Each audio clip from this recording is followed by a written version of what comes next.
질문 한번 해볼게요, 성도 여러분. 여러분 정말 이루기를 원하는 꿈이 무엇입니까? 마음으로 한번 대답을 해보시기를 바랍니다. 나는 정말 이루어지기를 원하는 나의 소원, 나의 꿈이 무엇이 있을까? 다르게 한번 질문해 볼게요. 꿈이 있기는 하신지요? 그냥 꿈도 없고 소망도 없고 그냥 그렇게 살아가는 것은 아닌지 모르겠습니다. 또 만약에 꿈이 있다면 하나님과 그 꿈이 관련이 있으신가요? 만약에 내 꿈이 이루어지지 않으면 하나님이 손해가 되고 내 꿈이 이루어지면 하나님께서 큰 영광을 받으시는 그런 놀라운 결과가 나타나는가? 여러분이 가지고 있는 꿈을 하나님께서 이루어 주셔야 할 이유가 있는가? 그런 질문이에요. 주님의 이름으로 간절히 원하기를 여러분의 꿈과 소원이 꼭 하나님과 관계가 있어서 우리 하나님께서 저의 꿈, 여러분의 꿈을 이루어 주시기를 간절히 소망합니다. 오늘 성경 말씀에 보시게 되면 다윗의 꿈이 나타나고 있습니다. 다윗은 하나님 앞에 기도를 합니다. 하나님, 나에게 이런 꿈이 있습니다. 이루어 주시기를 원합니다. 그렇게 고백하지요. 말씀 속에 나타난 다윗의 꿈이 무엇인가 하면 죽는 날까지 내가 백발이 되어서 하나님 앞에 서는 그날까지 하나님과 동행하기를 원합니다. 그렇게 말하고 있어요. 하나님, 제가 장수하기를 원합니다. 건강하기를 원합니다. 내 자녀가 서울대학 가기를 원합니다. 내 사업이 성공하기를 원합니다. 그런 꿈, 그런 소원이 아니고 하나님, 내가 지금 하나님을 섬기고 있는데 죽는 날까지 백발이 성성해서 하나님 앞에 서기까지 나의 믿음이 변치 않고 하나님과 동행하기를 원합니다. 이것이 나의 꿈입니다. 두 번째로 하나님, 저에게 꿈이 있는데요. 주님께서 행하신 일을 내가 후대에 전하기를 원합니다. 이게 무슨 내용이냐면 내가 하나님의 일을 많이 경험하기를 원합니다. 그 하나님의 은혜의 경험을 후대에게 전해주기를 원하는 것이 나의 꿈입니다. 하나님, 세 번째 꿈도 있는데요. 하나님의 능력, 하나님의 놀라운 권세를 나의 후손들에게 전해주기를 원합니다. 이렇게 지금 고백하고 있는 거예요. 만약 여러분이 하나님이시라면 이 다윗의 꿈을 이루어 줄 것 같습니까? 안 이루어 줄 것 같습니까? 저 같으면 이루어 주겠어요. 꿈 어디를 보아도 잘 먹고 잘 살겠다는 게 없어요. 출세하고 성공하고 장수하겠다는 게 없습니다. 하나님, 내가 하나님과 동행하기를 원합니다. 하나님의 놀라우신 일을 후대에 전하기를 원합니다. 하나님의 능력과 권세를 내 후손들에게 전해줄 수 있기를 원합니다. 하나님과 관계가 있고 하나님께 영광이 되니까 이 다윗의 꿈이 이루어졌어요. 우리는 꿈 얘기하면 아주 유명한 분을 기억할 수가 있습니다. 마르틴 루터 킹 목사님. 그가 연설할 때 이렇게 연설하잖아요. 나에게는 꿈이 있습니다. 그 꿈이 무엇인가 하면 차별이 없는 세상, 모두가 다 평등한 세상. 우리 하나님께서 꿈꾸시는 나라도 차별이 없는 나라입니다. 그러니까 마르틴 루터 킹 목사님의 꿈이 하나님의 꿈과 일치하니까 지금 그 꿈이 이루어지고 있습니다. 사랑하는 성도 여러분, 여러분의 꿈이 무엇인가요? 정말 여러분의 소원이 무엇인가요? 집으로 돌아가시면서 한번 가만히 생각해 보시길 바랍니다. 이 나의 꿈이 하나님의 영광과 무슨 관련이 있는가? 정말 내가 장사가 잘 되고 사업이 잘 되고 우리 자녀가 출세하고 성공했을 때에 정말 하나님께 영광이 될까? 한번 깊이 생각해 보시기를 간절히 바랍니다. 하나님도 우리를 향하신 꿈이 있습니다. 우리가 하나님께 드리는 꿈이 있는 것처럼 하나님도 교회와 성도들을 향하신 꿈과 소원이 있습니다. 묵상을 하면서 보니까 교회를 향한 저희의 꿈과 똑같았습니다. 교회와 성도들을 향하신 하나님의 꿈이 뭐냐? 4가지가 있어요. 그 첫 번째가 오직 예수입니다. 오직 예수. 사랑하는 성도 여러분, 우리 하나님께서 교회와 성도들에게 원하는 것은 예수 잘 믿는 겁니다. 여러분이 부자가 되고 장수하고 성공하고 출세하고 높은 사람이 되고 우리 가야교회가 큰 교회가 되고 성도 수가 엄청나게 많이 모이고, 그것이 하나님의 꿈이 아니라 500명이 모이든 1000명이 모이든 한 사람 한 사람이 정말 예수를 잘 믿는 것, 오직 예수님 중심으로 믿음의 길을 걸어가는 것, 이것이 성도들과 교회를 향하신 우리 하나님의 꿈이십니다. 믿음이 좋다라는 게 뭐냐? 꼭 기억하시기를 바랍니다. 죽음 앞에서, 고난 앞에서, 환난 앞에서 하나님에 대한 신뢰의 강도가 믿음의 정도입니다. 내가 목사다, 장로다, 권사다, 이건 믿음이 아니에요. 내가 찬양대에 헌신하고 봉사한다, 이건 믿음이 아닙니다.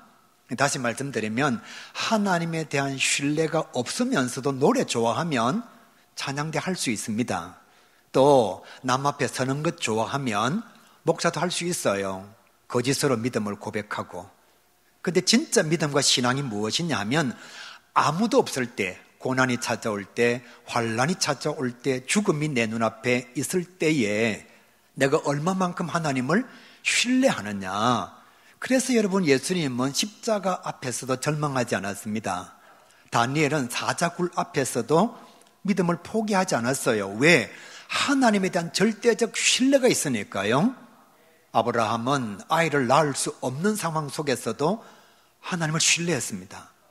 그래서 다윗을 하나님 앞에 번제물로 바칠 수가 있었던 거예요. 그러면 이 하나님에 대한 신뢰는 어디를 통해서 나타나느냐? 내 삶의 변화와 내 삶의 현장의 열매로 나타나는 겁니다. 성경은 이렇게 말씀하고 있잖아요. 열매를 보고 나무를 안다. 그러니까 이게 무슨 나무인지는 몰라요. 근데 사과가 달리면 사과나무입니다. 사과나무에 배가 안 달립니다. 여러분 꼭 기억하시길 바랍니다.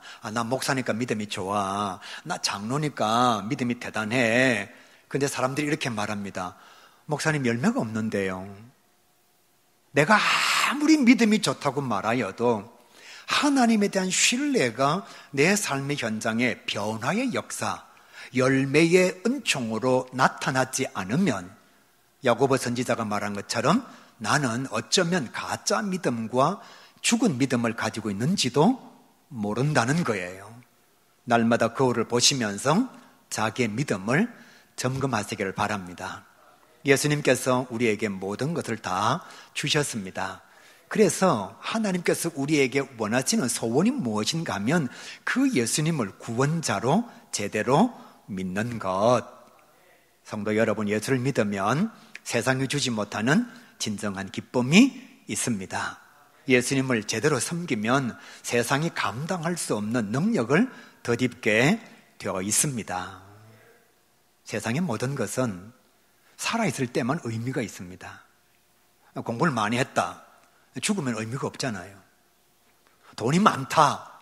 죽으면 의미가 없잖아요. 내가 목사다.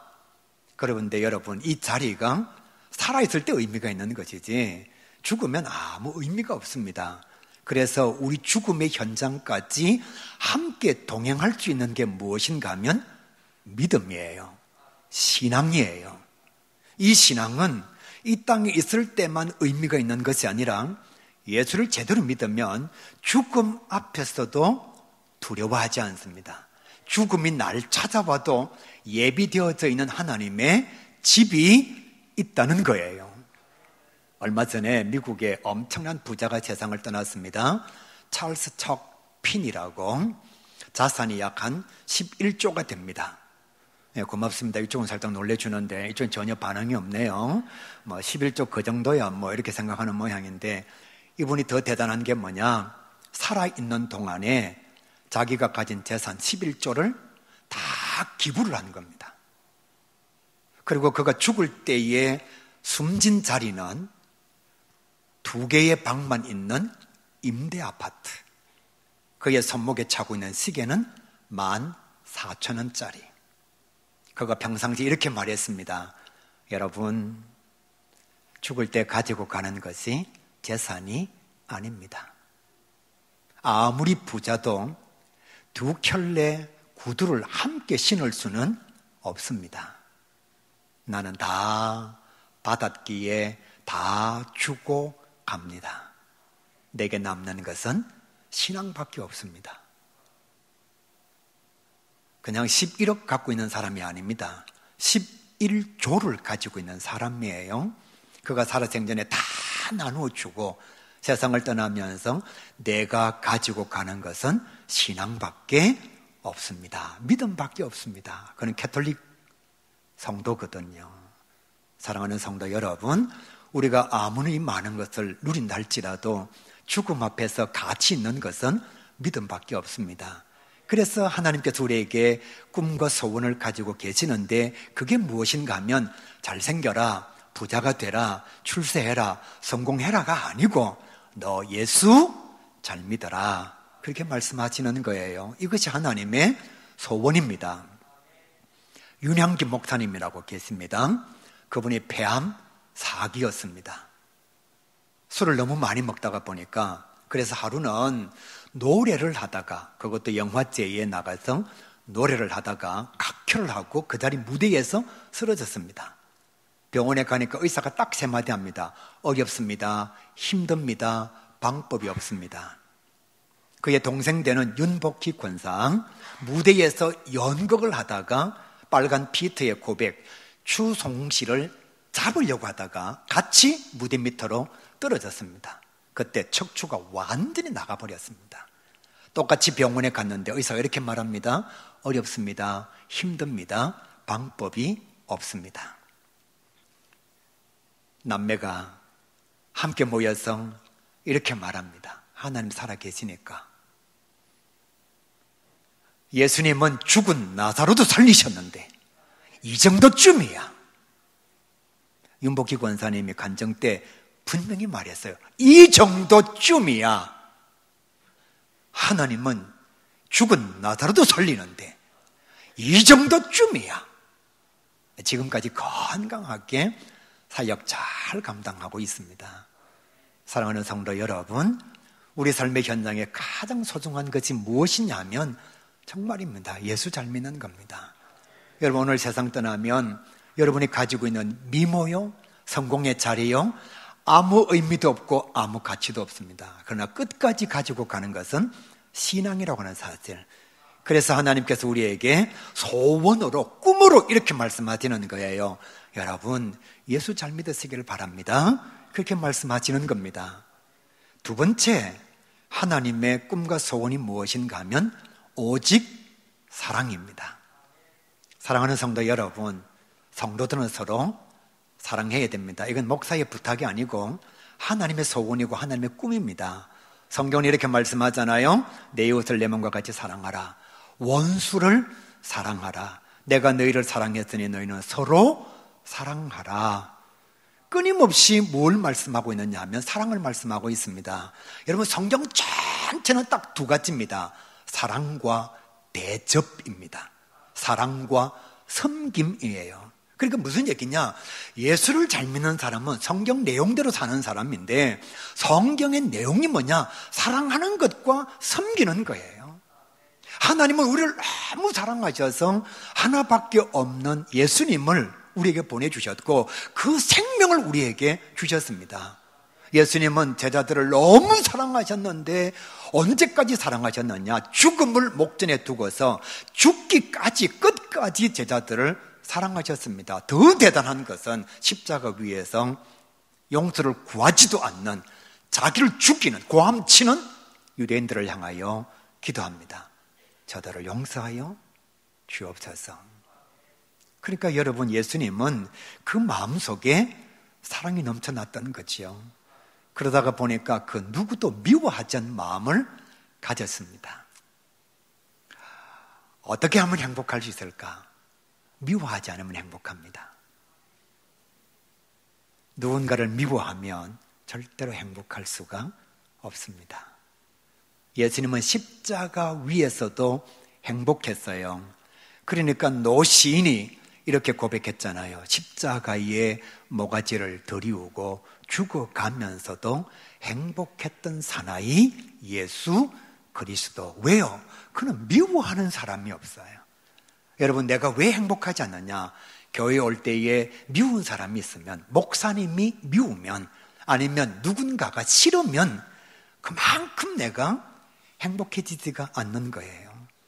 그래서 하나님께서 우리에게 뭐라고 말씀하시느냐? 할 수 있는 만큼 사랑해라.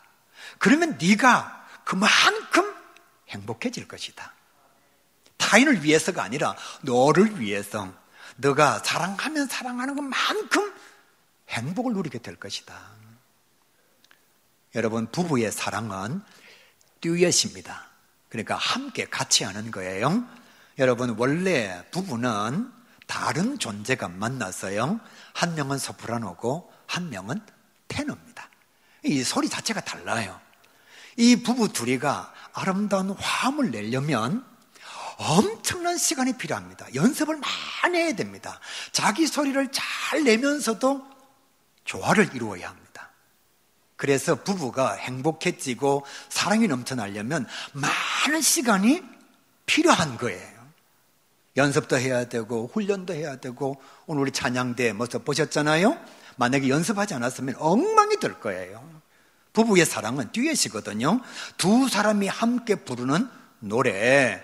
그러니까 부부가 한 30년 살면 웬만하면 맞아야 됩니다. 30년 살았는데도 아직까지 각자의 목소리를 크게 내면 이 방법이 없습니다. 이건 답이 없어요. 연세가 60을 넘어가는데도 아직도 평생 왼수가 되면 이건 듀엣의 노래를 제대로 못하는 거죠.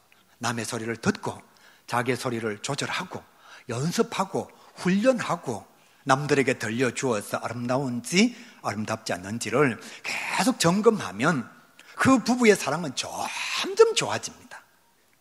부부의 사랑이 듀엣이라면 교회의 사랑은 합창입니다. 1000명의 성도가 있으면 1000명이 합창하는 거예요. 500명의 성도가 있으면 500명이 합창하는 겁니다. 그래요. 노래 잘할 수도 있습니다. 실력이 있을 수도 있습니다. 그런데 막 자기 목소리를 크게 내면요, 합창은 그냥 빵점이에요. 또 남들이 열심히 하니까 나는 소리를 안 낸다. 그러면 합창의 소리가 온전해지지가 않습니다. 합창을 하려면 더 많은 시간을 연습을 해야 되고 훈련을 해야 되는 거지요. 부부의 사랑은 두 사람이 맞춰가는 화음입니다. 교회의 사랑은 전 성도가 함께 맞춰가는 합창의 화음이라 그렇게 말할 수가 있습니다. 그럼 어떻게 해야 되느냐? 내가 어떤 존재인지를 알아야 합니다. 소프라노가 자기가 소프라노인 것을 모르면 이건 합창이 안 되잖아요. 테너가 자기가 테너인 줄 모르면 이건 합창이 안 되는 거잖아요. 여러분, 교회는 하나님의 사람들이 함께 이루어가는 하나님의 나라의 합창입니다. 혼자만 똑똑해서도 안 되고, 혼자만 열심히 해서도 안 되고, 못하는 사람 무시해서도 안 되고, 할 줄 모르는 사람을 밀어내서도 되지 않는, 함께 이루어가는 것이 사랑의 공동체, 교회의 모습이라는 거예요. 그래서 하나님께서 이렇게 말씀하십니다. 교회와 성도들을 향한 나의 꿈 두 번째는 서로 사랑하는 거다. 사랑하면 너 자신이 행복해져. 그렇게 말씀하시는 거예요. 사랑은 받는 것이 아니고 주는 것입니다. 많은 시인들과 문필가들과 소설가들이 끊임없이 얘기하는 게 뭐냐? 사랑은 받는 것이 행복한 것이 아니라 주는 것이 행복합니다. 그 유명한 시가 있잖아요. 오늘도 나는 우체국으로 간다. 사랑받는 이보다 사랑하는 이가 행복하나니라. 이걸 모르는 거예요. 그러니까 우리는 하나님의 놀라운 사랑을 받았으면서도 교회까지 와서 자꾸만 사랑을 주려고 하지 않고 자꾸 사랑을 받으려고 하니까 교회 생활에 재미가 없는 거예요. 오늘부터 나는 사랑 준다. 사랑 준다. 나는 목사님한테도 사랑 주고, 장로한테도 사랑 주고, 진짜 못난 놈한테도 사랑 주고, 나를 싫어하는 놈한테도 사랑 주고, 나는 사랑 준다. 나는 하나님의 사랑을 많이 받았으니까. 그 믿음의 고백이 있으면 교회 생활과 신앙 생활이 즐거울 수밖에 없는 거예요. 그런데 나는 하나님의 사랑도 받고, 교회 와서 목사님 사랑도 받고, 성도들의 사랑도 받고, 원수의 사랑도 받고, 미워하는 사람들의 사랑도 받고, 이게 안 채워지니까 교회를 다니면서 여전히 행복과 감사와 기쁨을 누리지를 못하는 거예요. 사랑은 주는 것입니다. 사랑은 주는 것입니다. 이런 가요가 있잖아요. 사랑하는 마음보다 더 좋은 건 없을걸. 우리 다 알면서 사랑 안 해요. 그러니까 자기가 안 행복한 거예요. 사랑하는 마음보다 더 좋은 건 없을, 다 알면서 뻥치고 있어요. 그게 무슨 얘기냐면 사랑하는 그 마음이 좋은 줄 알면서 미워해요. 좋은 줄 알면서 사랑 안 해요. 그러니까 교회 안에서 믿음의 길을 걸어가면서 하나님과 교제하면서도 행복이 찾아오지 않는 거죠. 하나님의 꿈은 서로 사랑하는 것입니다. 저도 마찬가지예요. 우리 성도들, 저는 100% 사랑한다는 말은 못하겠는데 100% 미워하지 않는 것은 사실입니다. 저는 우리 성도 안 미워해요. 에이, 목사님 뻥치고 있다. 그 말이 뻥입니다. 제가 100% 사랑한다고 말은 못하겠어요. 그러나 우리 성도들을 미워하거나 싫어하거나 만나기를 귀찮아하는 성도는 단 한 명도 없습니다. 아내와 함께 뭐 아멘을 성질내고 하십니까? 네, 감사합니다. 아내와 함께 살아가면서 점점 맞추어지는 화음의 소리가 아름다워집니다. 요즘 참 좋아요. 여러분, 이런 얘기하면 절대로 시험 들지 마시기를 바랍니다. 손주가 있어요. 너무 좋아요. 근데 그 아이가 나한테 뭘 주느냐? 주는 게 없습니다. 공부를 내보다 많이 했느냐? 공부 내보다 못해요. 돈이 많으냐? 돈도 내보다 없어요. 인물요? 솔직히 제가 잘생겼거든요. 그런데 여러분, 손주가 얼마나 좋은지. 왜요? 내 안에 주는 사랑이 있거든요. 그 아이에게 받는 사랑이 있는 것이 아니라 그냥 오면 다 주고 싶고 보는 것만으로도 기쁘고 우리 집에 와서 그냥 깽판 치고 가요. 막. 그럼 또 제가 다 청소해야 되거든요. 그래도 좋아요. 왜요? 내 안에 주는 사랑이 있으니까요. 하나님께서 우리에게 뭐라고 말씀하시느냐? 서로 주는 사랑을 하라. 그러면 네가 행복할 거다. 그렇게 말씀하시는 거예요. 세 번째, 우리 하나님의 꿈이 뭐냐? 오직 행복입니다. 하나님은 우리 모두가 다 행복하기를 원하십니다. 제가 질문할게요. 사랑하는 성도 여러분, 부모로서 여러분이 자녀에게 원하는 게 뭐죠? 돈 많이 버는 것? 엄청나게 인물이 잘생기는 것?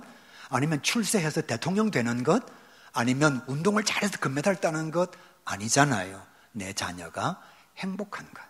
그래, 얼굴에 질서가 없어도 견적이 안 나와도 그래, 가끔씩은 너의 얼굴이 너무 자유분방해도 나는 네가 행복했으면 좋겠어. 공부를 좀 못해도 나는 네가 행복했으면 좋겠어.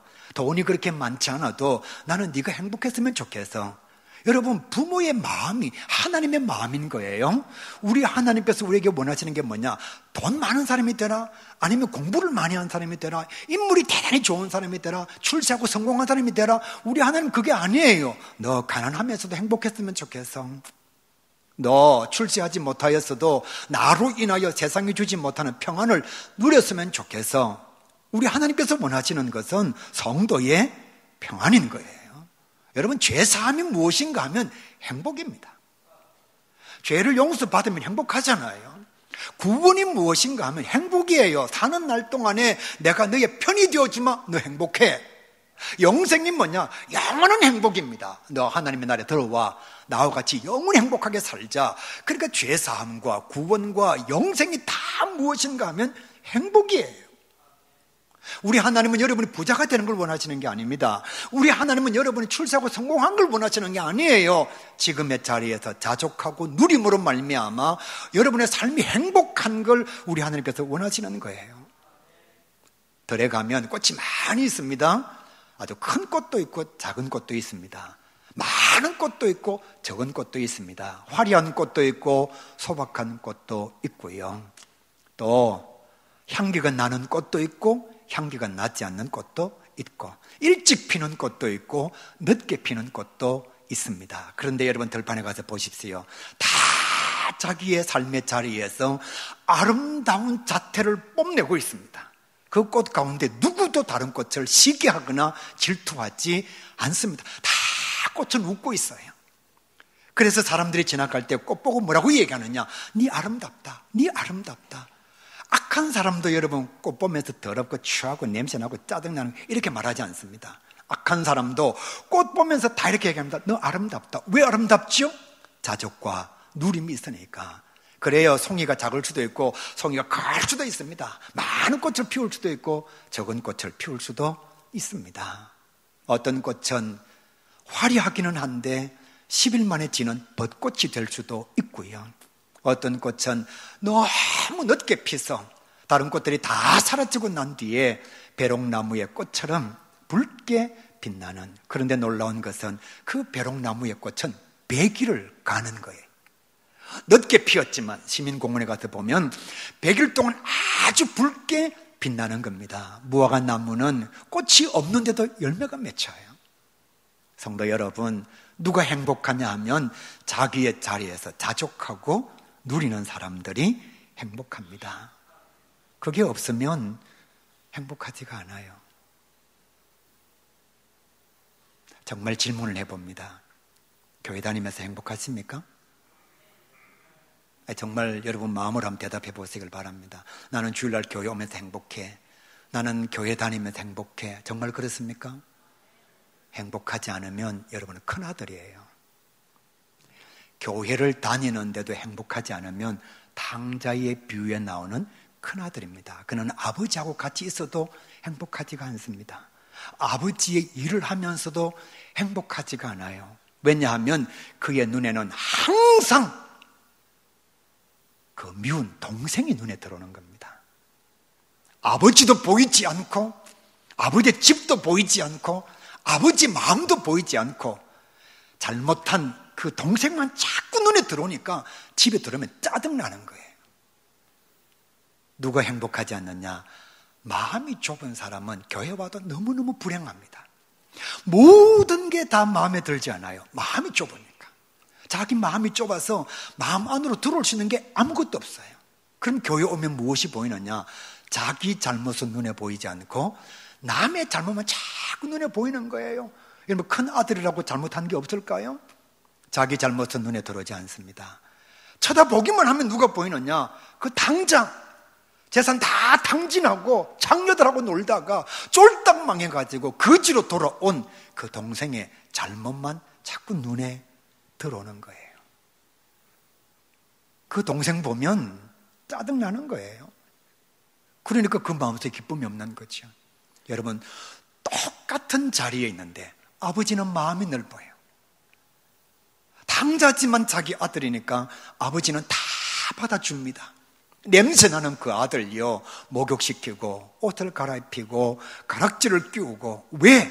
아버지는 냄새가 보이는 게 아니라 그 아들이 보이거든요.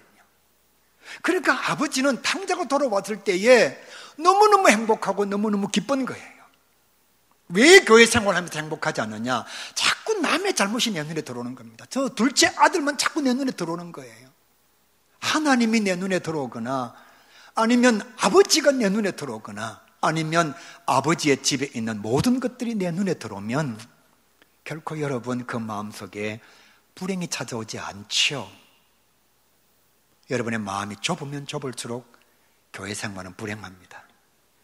욕심의 그릇이 작으면 작을수록 만족과 기쁨의 그릇은 커집니다. 내 마음이 크면 기쁨도 커집니다. 아무리 환경이 좋고 아무리 삶의 자리가 좋아도 내 마음이 좁으면 그 어떤 것도 기쁨이 되지 않습니다. 국가대표가 금메달 땄다. 이씨, 나는 군대 갔다 왔는데 걔는 군대도 안 가겠네.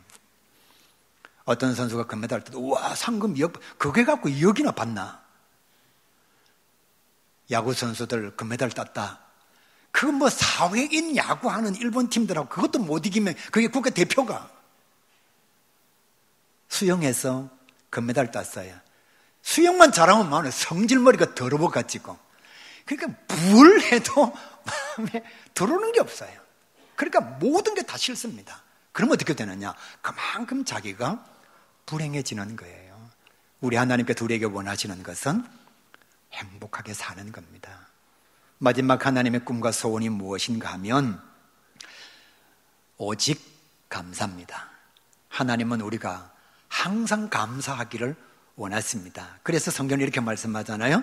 항상 기뻐하라, 범사에 감사하라. 좋은 일이 있을 때만 감사하고 나쁜 일이 있을 때는 원망해라가 아니고 범사에 항상 기뻐하고 범사에 감사하라. 목사님, 머리에 꽃 꼽은 여자 아니면 어떻게 항상 기뻐하고 항상 감사할 수가 있습니까?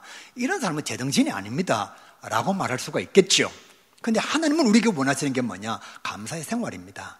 제가 말씀을 깊이 묵상해 보니까 그러면 어떻게 하면 우리가 감사의 생활을 할 수 있을까? 때문에가 가슴 속에 품어져 있는 사람은 불평과 원망이 많습니다. 너 때문에, 남편 때문에, 우리 집안 때문에, 교회 때문에, 목사님 때문에가 많은 사람은 행복하지가 않습니다. 그 마음속에 감사가 오지 않아요. 반대로 덕분에가 내 마음속에 자리 잡고 있으면 남편 덕분에, 아내 덕분에, 부모님 덕분에, 교회 덕분에, 하나님 덕분에, 목사님 덕분에, 성도들 덕분에, 장로님 덕분에, 그러면 자기도 모르는 사이에 마음에 감사가 넘쳐나는 거예요. 제가 설명을 한번 해볼게요, 여러분. 똑같이 신문지인데요. 어떤 신문지에는 향기가 납니다. 왜요? 장미를 담았거든요. 그러니까 똑같은 신문지인데 그 신문지에서는 향기가 나요. 어떤 신문지는 완전히 비린내가 나요. 왜? 거기에는 생선을 담았거든요. 내 속에 무엇이 있느냐에 따라서 감사의 결과가 달라지는 겁니다. 끊임없이 때문에를 가지고 있어요. 너 때문에, 이 사람 때문에, 저 사람 때문에, 이 나라 꼬라지 때문에, 대통령 때문에, 장관 때문에, 여당 때문에, 야당 때문에. 그러면 그 사람의 감사가 그 마음속에 절대로 찾아오지 않습니다. 당신 덕분에, 가야교회 덕분에, 하나님 덕분에. 그러니까 품는 것은 자기 마음이에요. 누가 품으라고 막 갖다 주는 게 아니고, 신문지에 생선을 사는 것도 자기 마음, 장미를 사는 것도 자기 마음, 내 마음속에 때문에를 품는 것도 내 마음, 내 마음속에 덕분에를 품는 것도 내 마음. 이 덕분에가 무엇인가 하면 은혜입니다, 그런 뜻입니다. 여러분, 내게 주어진 모든 것이 다 하나님의 은혜입니다. 이게 깨달아지면 감사하지 않을래야 감사하지 않을 수가 없습니다. 제가 한번 여러분에게 말씀드려 볼게요. 지금 사는 게 귀찮다. 지금 하나님께서 생명 거두고 가신다. 너무 기쁠 것 같아서 손 들어보세요. 제가 기도해 드릴게요. 지금 내게 주어진 것이 사라지고 나면 지금 누리고 있는 이것이 얼마나 감사한지를 알게 되는 겁니다. 유명한 말이 있습니다. 은혜는 돈으로 계산할 수 없다. 돈으로 계산할 수 있는 것은 은혜가 아니다, 이 말이에요. 여러분, 공기를 돈 주고 계산할 수 있나요? 생명을 돈으로 계산할 수 있나요? 이건 다 하나님의 은혜라는 거예요. 그 은혜가 느껴지고 깨달아지는 게 뭐냐? 덕분에, 하나님 덕분에. 우리 오늘 기도했잖아요. 70년 하나님의 은혜 덕분에. 비전의 70년 하나님의 은혜 덕분에. 그러니까 그 마음속에 감사가 넘칠 수밖에 없지요.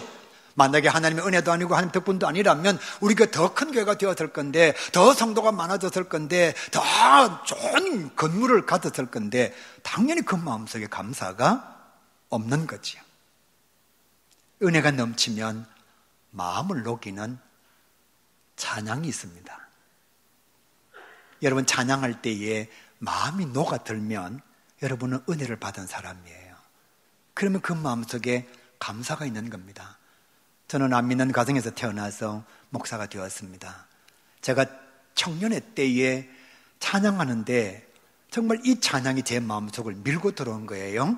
주 예수 내가 알기 전 날 먼저 사랑했네. 저는 몰랐습니다. 제가 예수님을 먼저 사랑한 줄 알았습니다. 아무개 장로님이 저에게 복음을 전해줘서 제가 예수님을 선택한 줄 알았습니다. 그런데 교회 가서 딱 찬양하는데 이 찬양이 제 가슴에 막 밀고 들어오는 거예요. 주 예수 내가 알기 전 날 먼저 사랑했네. 그 뒤에 보게 되면 주님은 나의 영원한 친구가 되어주신다. 저는 은혜를 받은 사람이에요. 그러니까 하나님 앞에 감사가 넘칠 수밖에 없는 거지요. 사랑하는 가요교회 성도 여러분, 오늘은 추수감사주일입니다. 단순히 그냥 1,000원, 10,000원, 20,000원 감사 예물 드리고 나는 감사 다 했다. 아니요.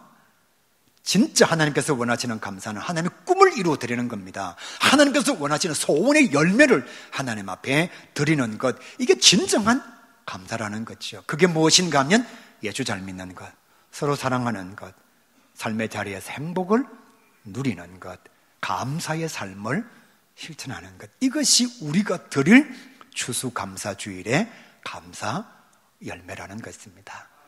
돈 많은 띡 감사금하고 다 했다. 그러고서 하나님의 꿈과는 전혀 관계없는 삶을 살면 그건 하나님께 드리는 감사 예물이 아니라는 거죠.